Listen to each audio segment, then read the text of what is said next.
Hello, everybody. Welcome to the AskHistorians podcast. Today we have Link 007, better known as Lukas Wolf, who was flared on AskHistorians for 18th century Newtonian philosophy.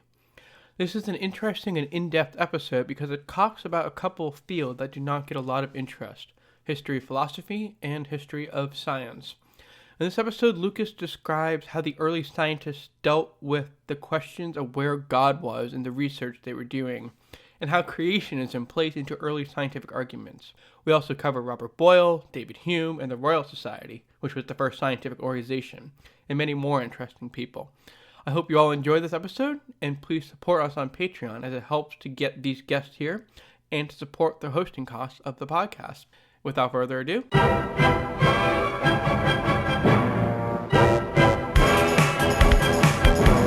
welcome to the Ask Historians podcast. hello, everybody, and welcome to the Ask Historians podcast. Today, we are lucky to be joined by Link 007, who is better known as Lukas Wolf to his friends and family.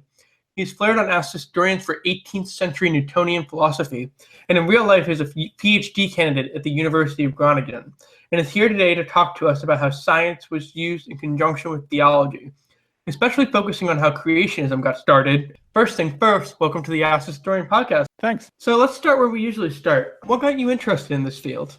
Well, it's kind of a long road. Like, people usually ask, how did you end up with this? Because I studied philosophy with a big focus on history of philosophy, but then still to end up at something which is sort of theology based. That's not a common road to travel. Mm-hmm. And for me, it was different as well, because basically when I had to choose my master's thesis, I was looking at something called the anthropic principle, which is a very modern idea, a surprisingly modern idea, I should say, which is the opposite of the design argument. It's basically saying like, yeah, well, sure, we can wonder now why the universe is the way it is because we are here. And if it was different, we wouldn't be here in the first place. So that's the anthropic principle. And it's very much a 20th century idea.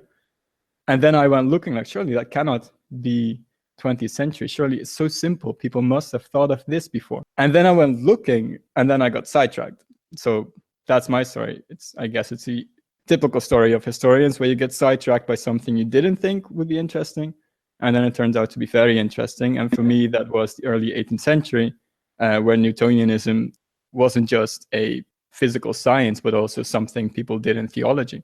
And so I did my master's thesis on Newtonian natural theology. And then I figured out, well, the 18th century hasn't been studied enough. So then I decided to do a PhD on the 18th century context specifically. It's funny how that can happen, how you can just get sucked into a completely random sidetrack. Like when I started history of the book, I never intended to get completely sidetracked into doing the research I did.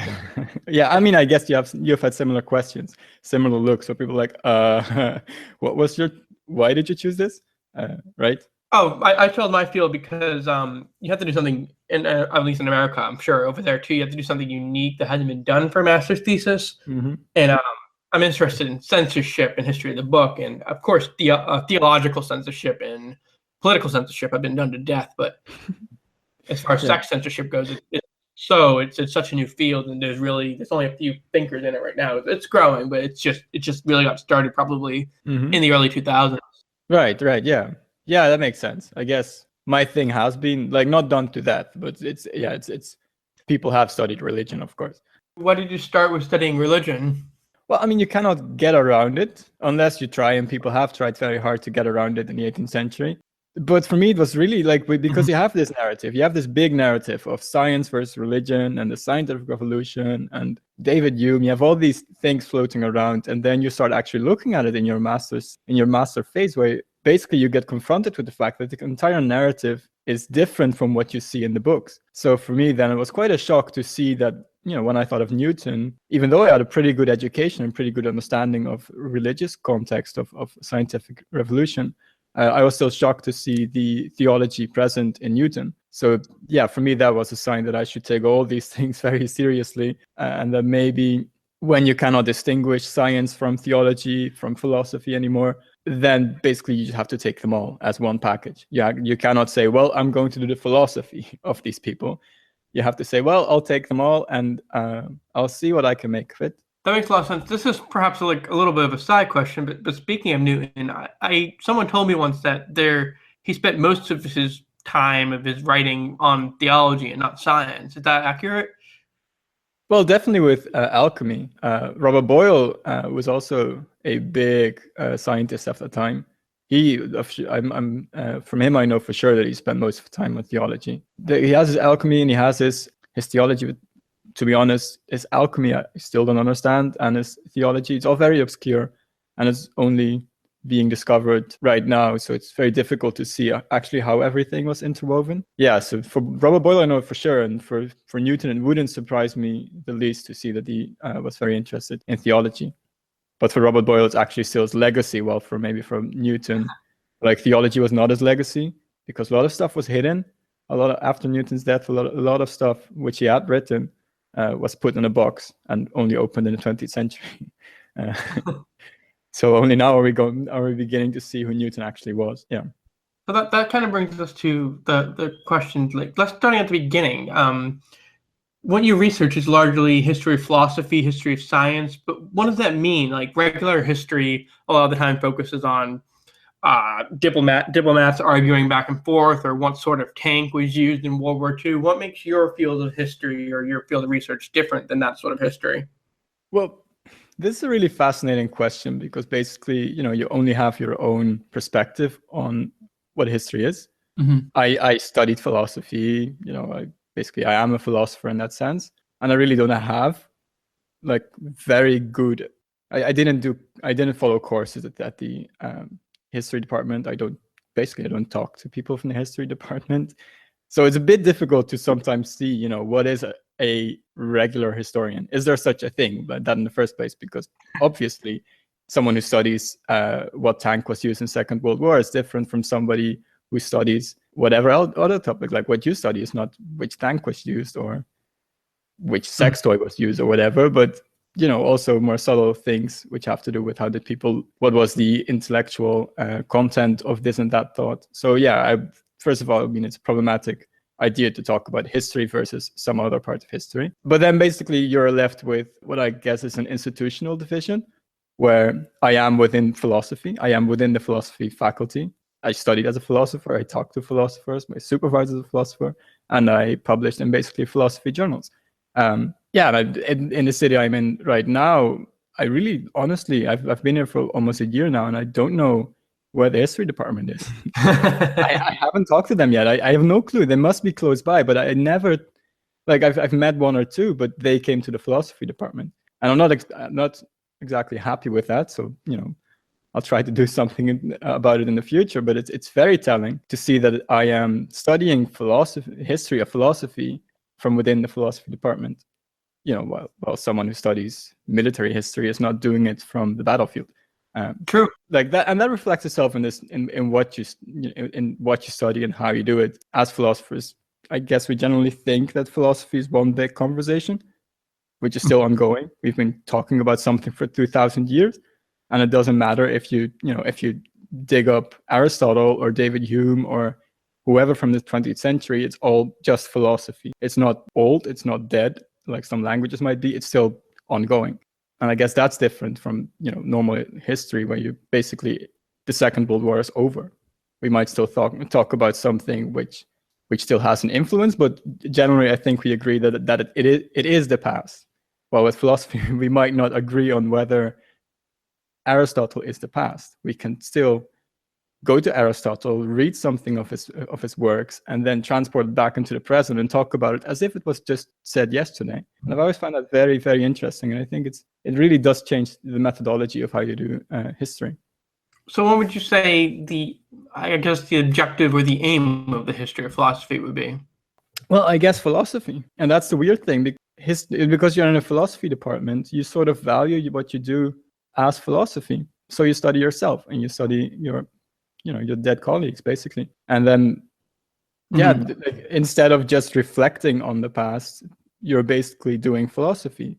You have a question, maybe you're concerned with what knowledge is, and then you look at John Locke and you see what Locke thinks about knowledge. And in a lot of cases, and not every historian of philosophy is like this, but in a lot of cases, the idea is that you can find something that is still relevant, which John Locke had said on the topic, which you can then use to further the current debate. And it's a really weird idea once you start thinking about how historians of philosophy do this, because I guess in your case, we like if we would turn it towards the history of pornography, it would be as if what you are writing as your historical output is itself pornography, is itself a book which people read to become aroused.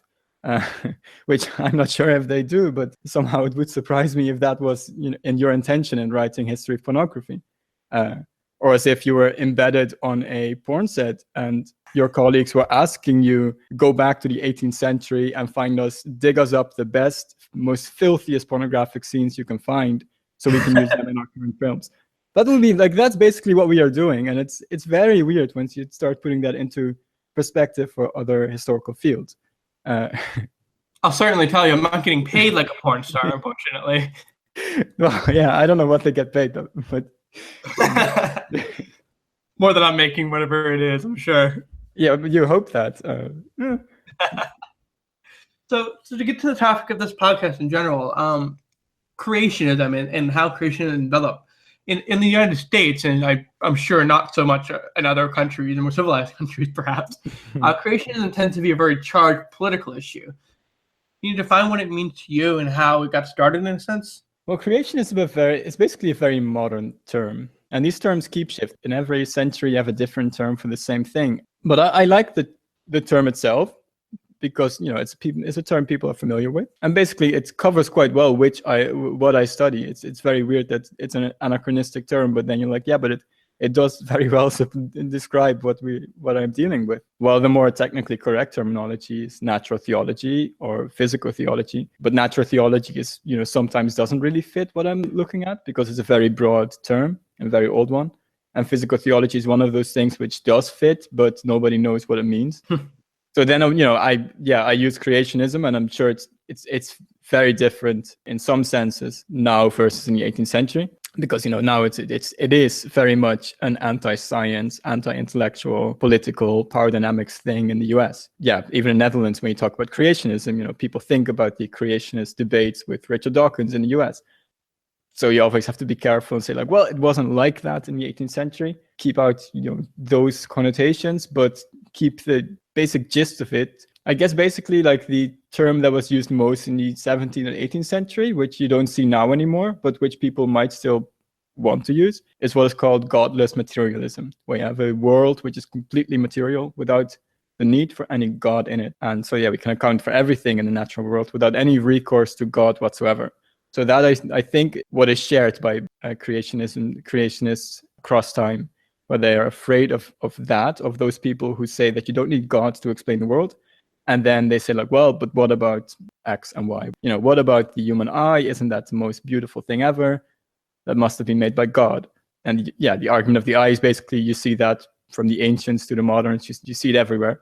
And it gives a good example of people who say well, you surely cannot explain this by your materialist science. Yeah, nowadays, that focuses on evolution, which wasn't a thing before the 19th century.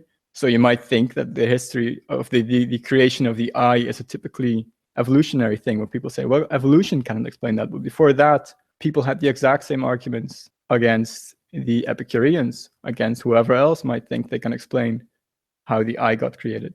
So it's a very old idea.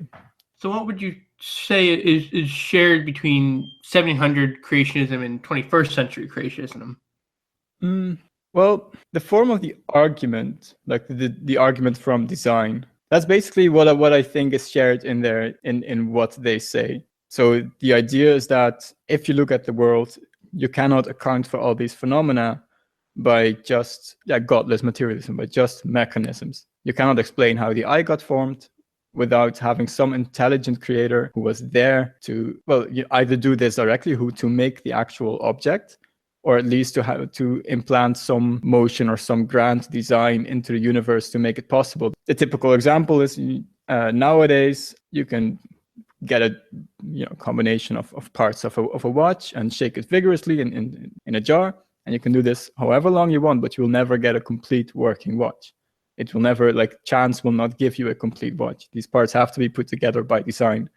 one spring has to go that way and then this cogwheel has to go there. Chance will never do that. I think that's the basic that used time and time again, where people show like, well, you might be an atheist because you have the false idea that you can explain everything without God, but then actually when you look at this, you cannot explain that. And that's the basic argument. You mentioned like a movement against secularism. What does that entail? Well, this is a basic idea. I think you find this. It's something people have been discussing. Like why were people so afraid of what is called a disenchanted world, where nothing is mysterious, where you have an explanation of everything, and then the idea being that you need religion, or that people thought they need religion to prevent this very cold, lifeless world to be created. But I think you can see this happen time and time again, where you see throughout the centuries that people somehow feel scared that some of not just religion, but just this mystery of creation gets lost by people explaining things, and that they're not always against explaining things, but they want to keep God in the loop, so to say, and to keep a role for God in sometimes everyday life, and this is what you see with Newtonians, for example, and sometimes just that God had a design for everything and made the world the way it is, and then he set it in motion and then let it go. But then still that he had a design for it in the totality of the world. Yeah, that's basically where you have this secular idea of being able to explain everything without God. That makes sense. So in a sense, both creationism, I guess the early start of creationism and 21st century creationism, you have the fear that science is a threat to religion, and the fear that people embracing science or moving away from religion is kind of draining the world of purpose or meaning. Mm-hmm. Yeah, I was just want to say that theologically this is sometimes very important, because, for example, with the Newtonians I studied, it's very important that God is there always, and it's just this theological thing where you have to. What sense is it if God doesn't care about the world? Why would you pray? Why would you do anything if God isn't here to keep everything going and to protect his people and whatever? And you have all these theological issues which sort of import back into your view of the world, where if you were to make the world in such a way that you can explain everything without God, then you might still believe in a God, but you can seriously question whether that is a Christian God. Yeah, so that's the second, that's one of the underlying reasons people had for doubting this disenchanted world.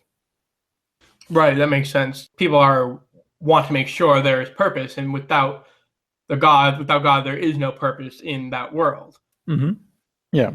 The Western world, like in general, I guess, is very consciously creationistic. Specifically, I'm thinking of like the beginning of the Bible, where Genesis says there is a conscious creation of God day by day, of the creatures and the ocean and the skies. Is this creationistic narrative that underpins most of Western culture essentially the mover and shaker as to why creationism as a philosophical movement got started? Well, this is actually a really complicated issue. I mean, for one, because I'm not a historian of early or medieval theology, so some of these things are very weird to me as well. But when you think about Genesis is part of the Bible, right? It's part of what has been revealed to us by God. Generally say that there are a couple of sources of knowledge, and one is the Bible, and maybe you also have miracles or direct revelation by God, and that is different from natural theology, which is that we can get knowledge of God by studying nature. So in a sense, you get two books. You have the real book, the book of books, and then you have the book of nature, which is also something God wrote, but he wrote it in a different way. Then you need to wonder, what is the relationship between revealed theology? What is the relationship between what Genesis tells us and what nature tells us? Natural theology, for a lot of these people, is secondary to revealed religion. So you don't have to prove Genesis by recourse to nature, because Genesis is prior to any natural knowledge you may get. You have this knowledge of the Bible, and that is certain. You have that by faith, and then you can get some probable explanations and things by looking at nature.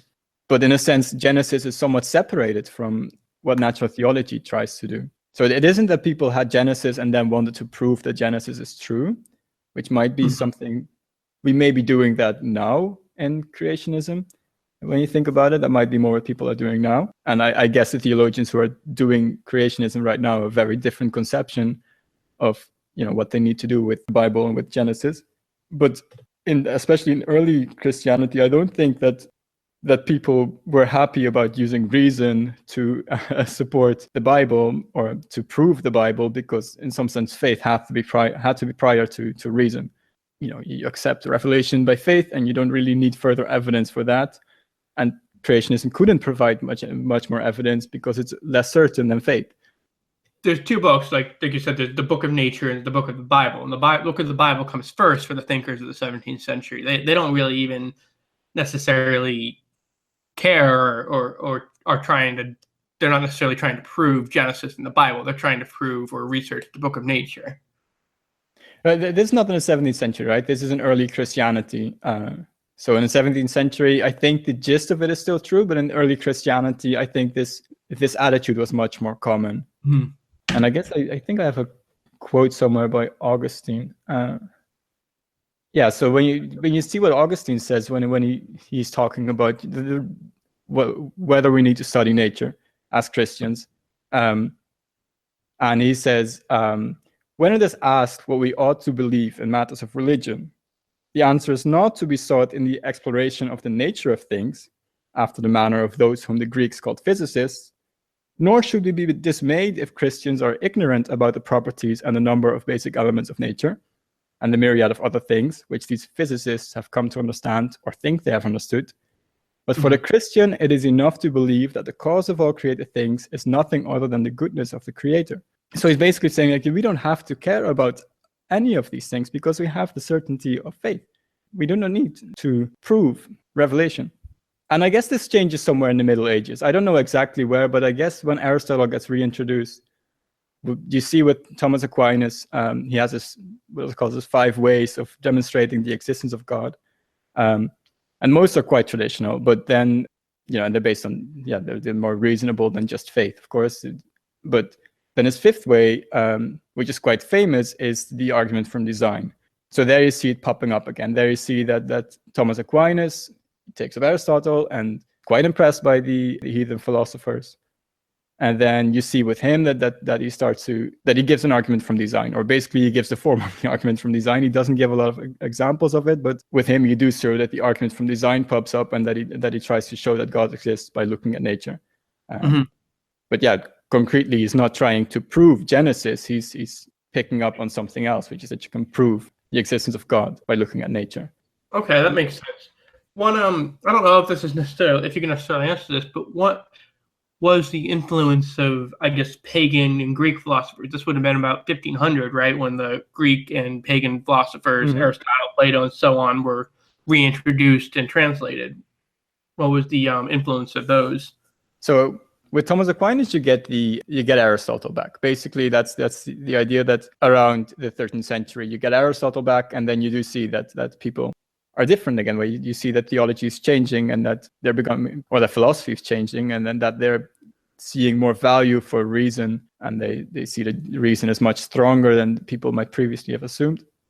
Or at least that's how I understand what happens in that time, where people start to become more philosophers. Philosophy is not just what it used to be, where people said that philosophy was a handmaid into theology, but philosophy is actually sort of, liberating itself as a discipline. And sometimes this was quite dangerous to theology, and it had to be, sometimes philosophy had to be blocked off a bit by condemnations and people saying, like, well, philosophers cannot study that. Just, don't look into this because we don't want you saying any of these things. And then they give a list of things you're not allowed to say as a philosopher, which just pique the interest of philosophers even more. So yeah, that's the Greek philosophers. And then that's in the 13th century. And then, around the 15th century, you get Renaissance, you get people looking at Epicurus again, Lucretius, you get people looking at the atomists. And that's a line of development which is to the detriment of theology, basically, because you get this godless materialism. They have just built this entire system of scholastic philosophy, and then you get put back an atomistic system where God does not involve himself in the world. And that's basically the general theme of the especially 17th and 18th century, where people are dealing with the aftermath of Epicurus. And then you get these natural theologians who are scared by this atomic worldview. And so they, what you constantly see in these natural theologies of the 17th century, the 18th century, is that they are attacking the Epicurean view. So that's basically the other import of the Renaissance people. So we've kind of given a brief overview of how thought had developed from early Christianity and through the Renaissance and all the way up into the 17th century. So let's explore the 17th century a little bit deeper, because this is where things really seem to kick off. Who are these 17th century thinkers? So I guess when you start early in the 17th century, you cannot go around Francis Bacon, at least not in England. I'm only considering England at the moment because England is probably, the home place of natural theology, especially in the early modern period. So then, who was Francis Bacon? He was probably the biggest philosopher of the beginning of that century. To this day, we consider him the father of modern science. He had a huge influence on the scientific revolution in England. And you see that, up until the end of that century, people were basically Baconian, and they were basically trying to put together the Baconian project of science. So in the study of creationism, what matters most about Bacon is not the science directly, but how he shifted the way we look at studying nature from something which gives us knowledge of God, because that's what we've been discussing so far, which is that creationism might give us knowledge about God. But instead, Bacon starts turning it around and says, it's not that we can get knowledge of God by looking at nature, but we can get to the same amount of knowledge about nature as God has by studying nature. So basically, we can get back to Adam before the fall, which is very influential for Bacon as an idea, that he wants to go back to this idea of man before the fall, where man had a full dominion over nature. And man, he understood, Adam, of course, understood the names of all the creatures, and he had perfect knowledge of the underlying forms and principles. And this was not just knowledge which is nice to have for a trivia night out or whatever. This knowledge was vital for man's dominion. If you know nature, then you can control it. And we still know this idea of Bacon as knowledge is power. When he said knowledge is power, it's very contentious how he said that or what he said exactly. But he did say that human knowledge and human power, they meet in one. For where the cause is not known, the effect cannot be produced. Nature to be commanded must be obeyed, and that which in contemplation is as the cause is in operation as the rule. So if we want to have dominion over nature, then we need to know all the rules, and we need to know how everything works, because then we can dominate over it. So in this sense, Bacon also took this idea, this distinction which we have drawn between the book of books, the Bible, and the book of nature. He took this very seriously, and for him, studying nature meant that we had to decipher basically the alphabet of creation. Mm-hmm. If we know all the letters and we understand all the words, we can read nature and read the book of nature and then come to some knowledge. It's not a proof of God's existence, which is not what he cared about, but it's going back to our state of knowledge before the fall, and therefore raising ourselves up to the divine truth. Okay, to summarize that, in a sense, Bacon is thinking there is this book of nature out there, and it is written in the natural laws of nature. So in order to understand nature and control it, we need to understand what language is written in, and we can do that by looking at the animals and the big nature. Yeah, we can build an alphabet basically. Yeah, what you might think of now as the elements and the laws or whatever, that's basically your letters and your rules of language, by which you can, for Bacon's view, you can read nature by that. And it's a weird twist. It's natural theology in a different sense, right? It's not creationism. It's I think it's still natural theology, but it's different because you don't want to prove God's existence, which you don't have to because, well, I mean, you're already religious, but you want to do something else. You want to go back to this divine truth. You want to know the same things that God knows. You want to know the same things that Adam knew before the fall. That produces this entire idea of what science is, that we want to study nature very well and without any prejudice, so we can get back to this state before the fall. So it's a very theologically inspired project. And it's in some sense, it's one of the defining moments of the scientific revolution, where people in England started doing this project. there's this concern with like, how do we control nature? How do we get that power and that knowledge? Bacon is really influential because he's saying like, let's find out that language. So this language is essentially, would you say, the start of the scientific method? Well, it's really difficult to say where the scientific method started. Like Bacon is a very good candidate, but the start of any ideas is difficult in history. There's always someone prior, and there's always something which is not yet there. So, but yeah, in general, I think Bacon is a very good candidate for a start of science. But obviously, people are already doing things. It's not as if there was no science before Bacon. It's just that he gave a huge impetus to the way in which we produce science. And for example, Robert Hooke, who was also a very influential scientist of the late 17th century. And for him, you do see that he has a huge Baconian influence. You see that he's basically trying to do what Bacon said that he should be doing. So if Robert Hooke is a scientist, which I guess he is, and if he's doing Bacon's project, then yeah, then Bacon is the source for his way of doing science. And this was the case for many of these later 17th century British or English scientists. So from Bacon, where does the debate go from there? How does Bacon's ideas play out among what you might call the early scientists and the current philosophers? Well, like I was saying, atheism becomes a huge concern for these English philosophers under the guise of atomism, Epicurean philosophies, Spinozist philosophies, even Cartesian philosophies. The 17th century becomes basically one of the defining moments in natural theology because people were very afraid of the rise of atheism. Whether these fears were justified is something which people debate because, were there true atheists at the time? Probably not. But people certainly felt that they were what they called atheists, and that's what they wanted to combat. Even though Bacon, as we've seen, he didn't consider creationist arguments or arguments from design to be very relevant. He basically considered them to be, I think he says that it has gone as far as it needs to go. These arguments have all been developed and we don't need to do any more of that, and we can just go to study nature. And that was in the beginning of the 17th century.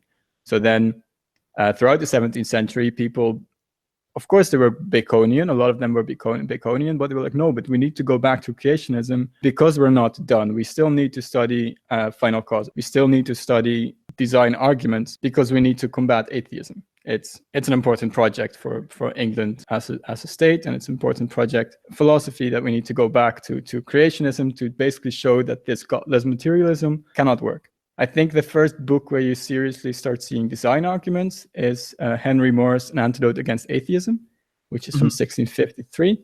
Henry More is he's very different from Bacon. He's very positive about the reason, and he truly wants to show by rational arguments that God exists. But his book is divided in a couple of different separate books. And in the second book, he famously starts putting forward design arguments. He says, well, we have these atheists and we have to, for now, go down to their level and show them, by looking at nature that God exists to put them back on the right track. And that became very influential. It wasn't what More wanted to be known for. It wasn't exactly Henry More's intention to be remembered by that. But that kicked off an entire industry of books on natural theology, where people took up on this idea of just quoting a lot of different design arguments showing that, hey, well, the Earth is tilted on its axis, which is beneficial because it creates seasons, and seasons are nice for vegetation, and therefore God tilted the Earth on its axis. It's not just chance; it's there for a reason. So that's what we start seeing from the 1650s onwards. We start seeing a lot of books which sort of go against the Baconian idea that it's done for, that creationism is done. But they had to be, because they considered it a real serious threat that these Epicureans and Cartesians didn't allow for design arguments, or so they said. It's not exactly true for a lot of these cases, but in their experience and the way they felt it, these people were dangerous to religion. So yeah, in the 17th century, we see that there's a real danger being described by all these people, and therefore they move back to creationism, but in a way in which they look at very specific examples of design, which I guess is Baconian in its own way, because Bacon as he wanted to study science seriously, and people started doing these natural histories where they study, well, what you would see nowadays in a natural history museum. They see all these examples of plants and animals, and they start looking very carefully at specific details. And that was being imported in these creationist books. So that's the 1650s. I guess this continues for 50 years, where it sort of develops slowly. And you see, for example, in early Royal Society that they don't, like the Royal Society doesn't consider design arguments to be their main target. But you see, especially among Robert Boyle and John Wilkins, that they have a serious interest in showing, by looking at nature, by doing science, basically that those things can show that God exists. And Robert Boyle, he was a very interesting case in this because he sort of detached himself from Bacon throughout his career. You can trace through the books that he became less and less Baconian as he went older. And he ended up being very important because he made these rallying cries against atheism very, very prominent. And he wrote books where he compared the fight against atheism to basically a battle on a ship. And he says, well, it may not be the duty, it may be the duty not only of the professed seamen, so for the professed professional people on the ship, but for anybody on the ship to lend his helping hand in that common danger. So it's not just the theologians who need to fight against atheism. Everybody has to join in, and everybody together has to show that these atheists are wrong and has to turn them back into Christians. I'm sorry, I was going to say, so like even from the 17th century, they're already facing these critiques of being atheists. So like back and forth about whether or not scientists are atheists. How does Boyle fall on this line? Did he consider these atheist arguments of having merit, or? Well, Boyle was interesting because he was a atomist, basically, or a mechanical philosopher. So he considered himself as a very pious Christian, and everybody considered him as a very pious Christian. But at the same time, he acknowledged that he had some things in common. He did study Epicurus, he did study all these people, and he was known as a chemist. So you see in his writings, on his theological writings, you see that he makes use of this and says, like, well, if anybody can talk to these people, these atheists, it will be me, because I know the theories they are ascribing to. I know atomism, and they would consider me as part of their group in some sense, because I'm a mechanical philosopher. So Robert Boyle, I guess it's different in the sense that maybe he didn't take all these atheist atomists as the most serious scientists, which they probably weren't. But yeah, he definitely considered himself as somewhat belonging to this atomist group, but then with a strongly Christian idea behind it. So he considered himself the best person, basically, to do this job of convincing these atheists that they are wrong. So he starts a apologetic project of showing that there can only be a Christian version of atomism, and all the other ones are defective. That's interesting, because so often the story is, oh, we have these brilliant men, Boyle and I guess Hooker and Bacon, and they invented science, and then they proved religion wrong. But what you're saying is that they so often didn't. Yes. No, it was definitely, like I said in the beginning, you cannot separate religion from science or philosophy in this time. And it's the very same people who are the fathers of modern science who are also the theologians of that century. They were the pious Christians. They were not the atheists.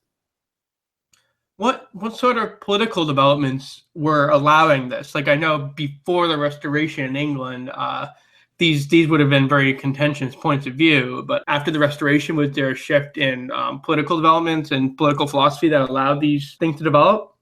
Yes, definitely. Because after the Restoration, you get a bit of a shift in powers in theology of the time.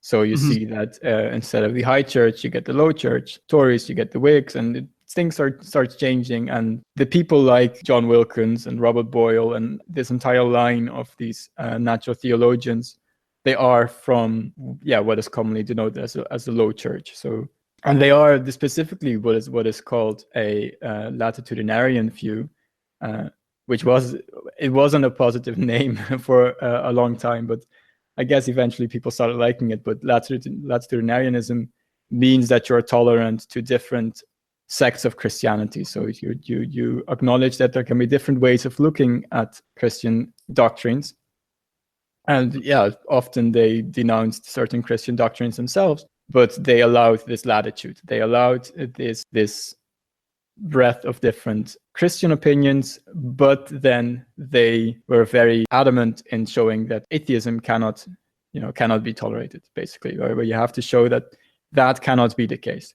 So they allowed for differences among Christians, but then they were very serious about showing that atheism cannot be true. So Boyle and others, and I guess even thinkers at the time, they would say like, oh, it's okay if you're Quaker or an Anglican or an evangelical, but like definitely don't be an atheist. That's the one thing you're not allowed to be. Yeah. So they wanted peace in England. They lived through a war. They knew how everybody was fighting over religious things, and like, yeah, let's stop that. Let's just just keep those things amongst ourselves. Let's just not battle over those things. We have a common enemy, and that common enemy is atheism, and that's what we need to fight. And you see this especially in Robert Boyle. After he died, you see that he had in his will, he had a very important clause which said that, he set aside some money and said like, well, from this you need to have a lecture every year or a series of lectures, and they are intended to prove the Christian faith against atheism. But not to descend any lower than that. You don't want to go into the Christian sects. Only atheism. That's what you're discussing. Maybe Judaism and Islam, but definitely not. Don't go fighting among Christian denominations. Okay. So I guess in a sense you might be able to say that Boyle was interested in making Christian Science great again. Yes. Well, yeah, he was a bit more elegant than how Trump would say it, but yeah, definitely. So one of the texts in which you see this very clearly from Robert Boyle is one of the last things he wrote before he died in 1688. He wrote a disquisition about the final causes of natural things. And then you see him explicitly struggle with the role of these final causes or design arguments within science. So it might be considered a text on science methodology, where he's considering, well, you have these design arguments. What value do they have really for science? Like what kind of certainty do you have for these design arguments? And you see that he does struggle with it from a scientific perspective. So you see a bit of a struggle even within Boyle, where he knows like they're not always certain arguments. And in a lot of cases, you cannot see what the design of anything is, and you can be completely wrong about the design of something because you only have a limited perspective on the matter. But then again, he shows that they are indeed not just useful for apologetic purposes, but a scientist, in some senses, needs to look at final causes. For example, if you're a surgeon, thinking especially about Harvey, who studied the blood circulation, when you look at a human body, you have to think, what is this for? Why do we have this appendix? Why are there these valves in the heart? What function do they have? And this is something in science methodology which we are still discussing about in the 21st century, but you already see in Robert Boyle where he starts thinking about, well, that's, those questions are central to a lot of science. And design arguments might be questionable at times, but on the whole, we must accept them because not only are they of apologetic use, but they're also very, very valuable in science methodology. It's just that we need to know what the limits are. We cannot just put everything out there. We have to be very explicit about what is a legitimate design argument and what is a illegitimate design argument. I think that's really an interesting text where you see Boyle's legacy come together because it's so close before he dies. And then a few years after that, in his will, you see that he has this lecture series, these Boyle lectures intended to prove the existence of God by using science. And these Boyle lectures, they're very influential for the 18th century. Yeah, so let's talk about the 18th century. How, what were the developments in the 18th century after Boyle and he starts his lectures? Yes, so these lectures, they start in the 1690s. And the first one is Richard Bentley. And Richard Bentley was a weird guy. But Richard Bentley, whenever you think about his role in this entire ordeal of 18th century natural theology, he's a bit of an outlier because he was a classicist. He had nothing to do with science, basically. But he was chosen to give the first Boyle lectures and to prove by using the Newtonian science, which was very difficult at the time to understand. He had to prove with that, or he wanted to prove with that God not only existed, but was always active in the world. So Richard Bentley's Boyle lectures are they're quite interesting, but they're a bit weird in a sense that it's just this random guy. He comes up from nowhere, and then, well, he was a bit famous for his classicist work, but he comes up from nowhere and he starts discussing the Newtonian system as one of the first people ever. A lot of the reception of the Newtonian philosophy was through Richard Bentley, who introduced this into the popular opinion.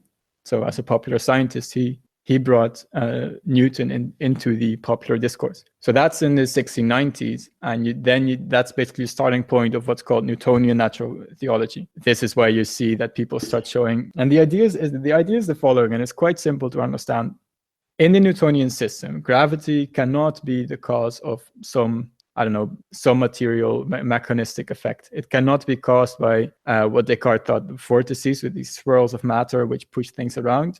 It cannot be transferred by some carrier of the force. And in the Newtonian system, you have to allow for a vacuum, which was a contentious topic at the time, but you have to allow for the fact that there is complete void space between, for example, the sun and the earth. And yet through this big empty space, there's still a force of gravity which gets transmitted by the sun towards the earth and vice versa. So this was taken up by these natural theologians as a very weird argument, a very weird creationist argument, or natural theology argument, in which they said, well, if this cannot be explained mechanically, so you cannot explain this with your godless materialism, you don't have any explanation for the fact that bodies attract each other, because we know with mathematical certainty through Newton that this is impossible, then there's only one thing left, which is present everywhere and which is all-powerful, who could possibly transmit this force of gravity. So with Richard Bentley, you see a new argument pop up, which is that you don't just have these weird contrivances. You don't just have the design of the eye or whatever. And he does bring those up as well, because, they're still important. But you get a new argument, which is that Newton shows us that the world must have God in it, and God must still be acting on the world because gravity is here. That's one of the weirdest arguments which you can find, but it's quite elegant for the time. And it's typically 18th century argument. So this is, I think, when you start the 18th century, that's where you are. That's basically how we move from the 17th century, which was all about Bacon and natural history and looking at normal creationist arguments. And then in the 18th century, we move on to Newton. So what came after Bentley in this train of thinkers? Right. So the Boyle lectures continued to be very popular after Richard Bentley. And in 1704, we get basically the next big Boyle lecture, which is remembered through time, which is the one by Samuel Clarke, who was also a bit of a nobody at the time. I think this was a general theme of the Boyle lectures, that they want to up and coming talents give these lectures. And Samuel Clarke, he was a Newtonian. He was very much a well-trained Newtonian physicist. He was trained by a Cartesian mentor, but then he became more and more Newtonian, and he enrolled in this group of Newtonians. And then in 1704, he gets given these Boyle lectures. And Bentley was a classicist and maybe not the best philosopher ever. Samuel Clarke was a really good philosopher for his time. He was very, very famous, or he became very famous. So he has this big project where he wants to prove the existence and the attributes of God by a priori arguments. So it's not just creationism. It's much bigger than that. He wants to give a mathematical demonstration of God. Basically, that's his project in these lectures, and he gets given them for 2 years, so he can do quite a lot of stuff in it. And he takes up the same thing that Bentley also took up, which is this argument from gravity, where you can show you don't just have these creationist arguments, but you can look at gravity. And if you look at gravity, you can see that cannot be explained mechanically. Therefore, God must be there.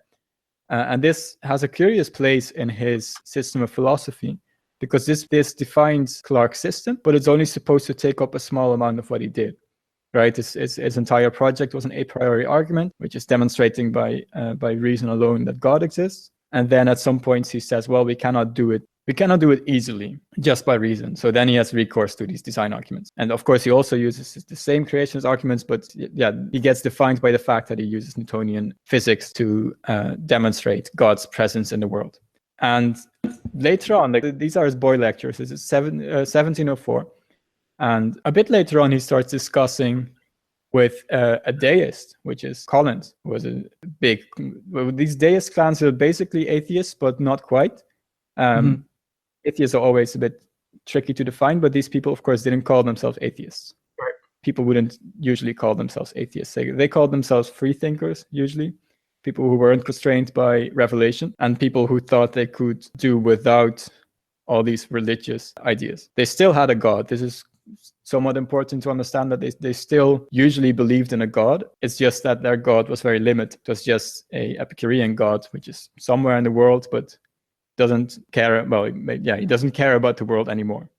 And Anthony Collins got in a big debate with Clarke in a bit of a weird turn of events, because Clarke, well, he discussed, there was a book in 1706 about the mortality of the soul, which seems to be quite a different topic from creationism. But there was a book by a bishop, so actually by someone who's supposed to be on the Christian team. But this bishop argued that the soul is mortal and material. So there's no immaterial soul. It's not immortal. It only gets made immortal by the bishop, which is, a bit of a self promotion for the guy. But then Clarke sees this and he responds immediately in an open letter where he says this cannot be the case. And he gives 70 pages of arguments from Revelation, along with some philosophical arguments.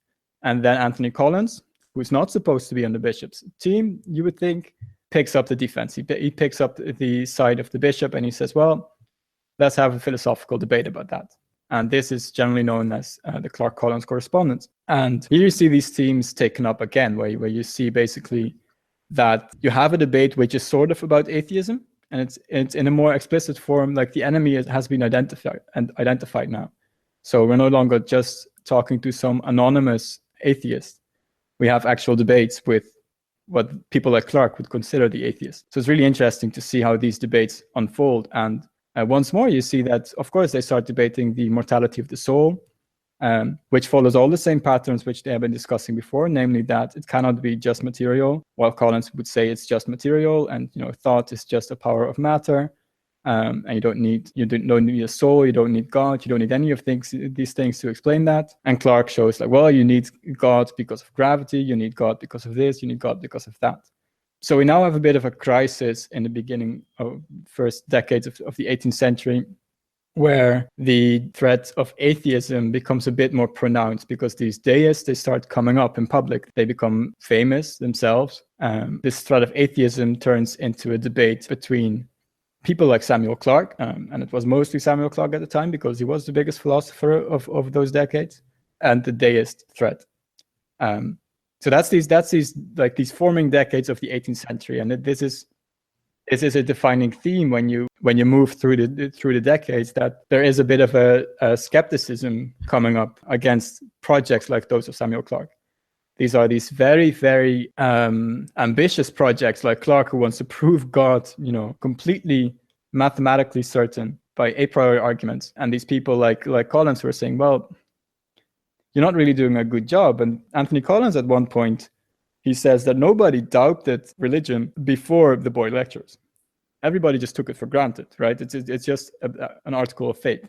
But then these Boyle lectures had increasingly ambitious reasonings and rationalizations for religion, and that led to a certain skepticism against natural theology. So that forms the 18th century, where you see this growing skepticism, particularly directed at the projects of people like Samuel Clarke. I was going to say, the Royal Society obviously is still very influential today, but it got its start right around this time. What role does it play in this argument going back and forth between whether or not God can be proven mathematically, whether or not there is such a thing as natural theology? Yeah, so the Royal Society, as I said, it was founded by those people who would use creationist arguments, right? It's founded by those people like John Wilkins and like Robert Boyle, who are very much in favor of using these creationist arguments against atheism.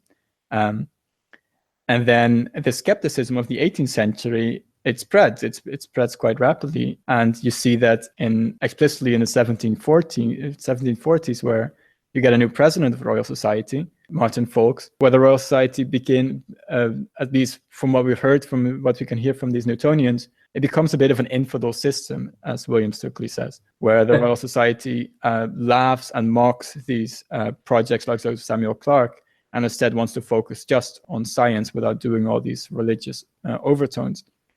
So that's the 1740s. So we're beginning to approach the middle of that century, and you see that things are falling apart a bit for these Newtonian natural theologians.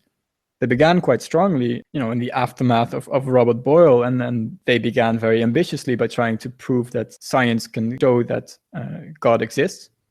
And then by the 1740s, you see that this is waning, and not a lot of people are still accepting this. The statement by Anthony Collins that the Boyle lectures causes people to doubt these articles of faith begins to become very serious. And this is reflected in perhaps the most famous philosopher of the 18th century, who comes roughly like in the middle of the 18th century, around the 1750s, and that's David Hume, who is still considered as a part of the narrative about religion being outdated and religion being against science, comes from David Hume's criticism of natural theology and his criticism of Samuel Clarke. Around the 1750s, David Hume comes to the scene, and he isn't immediately influential in a lot of these things he's saying, but in hindsight, he was, well, of course, he was the biggest philosopher of that time, but he was saying things which were not just on his mind. These things were bigger concerns. So he shows that the project of Samuel Clarke wrong. It cannot be the case that you can prove that God exists by looking at nature. You cannot move from, well, he says that, for example, if you look at a house, and you can say, well, that house has been made, it must have been made by someone, right? We can say that in this world because in this world we have knowledge of things being created by people. That's experience we have. But we do not have that knowledge about the universe. We don't know, for example, whether the universe is well designed because we don't know any other universes. We only know this one.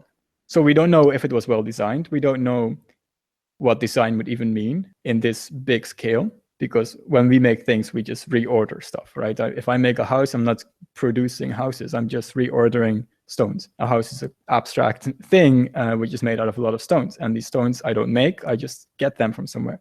It's already made. In the case of entire worlds and entire universes, that act of creation is something completely different. So we cannot have the same arguments. Like the two cases are not analogous. We cannot say, well, the creation of the world is like creating a big watch or a big clock, because they're not analogous. They're not the same thing. It's Hume's criticism of Clarke, which became the central thing of that 18th century. So there you see that natural theology becomes problematic, and that you see indeed that well, I mean, David Hume might be atheist. He might actually be an atheist.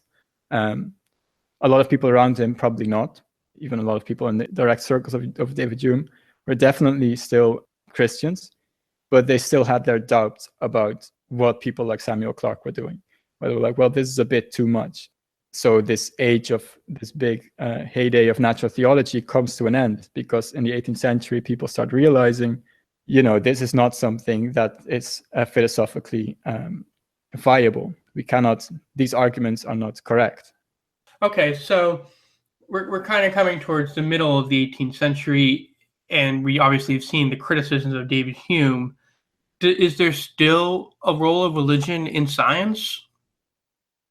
Yes, I mean, this role is just it's changing. It's like I said, these people are not directly, and not all of them are atheists themselves. Of course, Christianity was still important for a lot of these people. So you do see that they might not agree with projects like those of Samuel Clarke, but you see that, for example, people like science still had to have a value, right? If you do scientific research, you always have to show what use can we get from this? Why are we doing this? And in some cases, this might be very obscure. I mean, sometimes it's very concrete. You can say, well, this lets us build an iPhone or whatever. But when you're studying the life of a small insect, you're studying ants, and you spend, 2 or 3 weeks studying an individual ant, which is something, and a scientist might want to do. But you might still wonder, and especially in those times, they would wonder, what is that a good use of your time? Why are you, a human who is at the top of the chain, why are you spending your time, hanging out with an ant? And in that case, you see that people still promoted their science as the appreciation of creation. So you see that they still said, well, I mean, God made this ant, and I'm just studying his creation. So as a valorization effort, you still see that natural theology is very important. The exact content of these design arguments changes a lot, especially near the ending of the 18th century. But it's not like people were less religious themselves. So if we move to the complete end of the 18th century, we see a work which we basically cannot get around, which is William Paley's Natural Theology, which is probably the text a lot of people would think about when we talk about natural theology. And this got published in 1802, I think. And William Paley's Natural Theology is influential for for Darwin studies, of course, because you start moving into the 19th century, and Darwin, he studied theology, and he was very familiar with Paley's Natural Theology. And William Paley basically, he tidies up everything that happened in the 18th century. So you have this very problematic 18th century, which started out very, very nice, but yeah, it petered off a bit, and it became just natural theology in the sense that you do natural history. So yeah, let's go there. To bring us to sort of conclusion, what do you see in, I guess, the end of the 18th century, beginning of the 19th century and beyond? Yeah, so you see that William Paley's Natural Theology, he basically, it's a very nice book. It's a very easy read. It's very short, which is very different from all these 18th century books. So he basically sums up the argument from design, and he does it very well. He produces a small, very readable book in which he just has this very clear argument from design that in a sort of sense, it overcomes the entire 18th century. So in the 19th century, you just have William Paley, and then you get a different context altogether. You're no longer talking about Anthony Collins and Samuel Clarke and all these people from the beginning of the 18th century. You have William Paley's Natural Theology, which overshadows the rest. And this was influential for Darwin exactly because he grew up with this worldview of Paley's Natural Theology. And then he went on board of the Beagle, and he did his studies. He began to understand that things were different. Things did develop. If you look at, I don't know, the design of the human hand, it's not static, or it might differ from, it's part of a long line of developments where the human hand became adapted to whatever we do as humans, just like the beak of the finches became adapted to whatever those finches were doing. So this is around the 1840s where you see these very clear ideas of evolution popping up. And this problematized everything because the argument from design fell apart. You could no longer just point out any one structure and say this has been designed for that function, because it wasn't designed. You can see that it developed over time. It's not a fixed structure. You cannot just say, like, look at those finches. Their beak is perfect for picking up that seed, because those finches have that beak because they need to eat those seeds, and evolution adapted them for it. While some other finch has a different design of beak, so on and so forth. So there's no longer one structure which you can point to and say that's design. It's all part of a bigger mechanism or mechanical explanation of how these designs were made in the first place. So in a sense, it's a bit of a repetition of steps, in the sense that we go back to this idea of mechanical explanations for design. So it's roughly, it might not be the same, but it's very much a repetition of steps with the Epicurean philosophies, where people were saying, well, yeah, just first ideas about this, where they were saying people made it from the mud through chance, and I don't know, things happened through random swirls of atoms. And now in the 19th century, you see that there's a concrete mechanism, or at least a concrete explanation of how these things develop. Of course, the exact mechanism in terms of DNA and whatever still wasn't present, but at least you could show that there is this thing in the world, this effect called evolution, which explains why these things are adapted to a particular end. Well, from there, the 19th century and the 20th century become quite complicated because your design argument no longer works. So there you see that obviously, this was a big shock to a lot of people, that they could no longer just point to Paley and say, well, here you have it, all the design arguments neatly laid out. So while Paley sort of overcame the problems of the 18th century, he was soon himself overcome by problems of the 19th century, which were the adaptation of organisms to their environment. So that's basically where the story, it doesn't stop, because obviously creationism still exists, but things become completely different. Great. I think you've given us a rather comprehensive, all the way from the ancient Greeks and the Bible up into Darwin, even, of creationism and how the development of science even intertwined. But I know, as always, there will definitely be some more follow-up questions to be posted. So I hope you will join us in the Ask Historians thread, where you, the readers, can post some follow-up questions. Yes, definitely to ask questions, because a lot of these things, I cannot go into them immediately, but there are a lot of things which might still be talked about and which need to be discussed. So definitely, whenever you think I was either wrong or didn't say something, do ask in the questions. Would be very interesting discussion. So please, yes, do join us on Ask Historians, and thanks again for joining us today, Lukas. Thanks for having me. You've been listening to the Ask Historians podcast. Please support us at patreon.com/AskHistorians. Find more history like this by following us on Twitter and Facebook, and by visiting us at askhistorians.reddit.com and ask hundreds of historians and enthusiasts anything you want to know about history.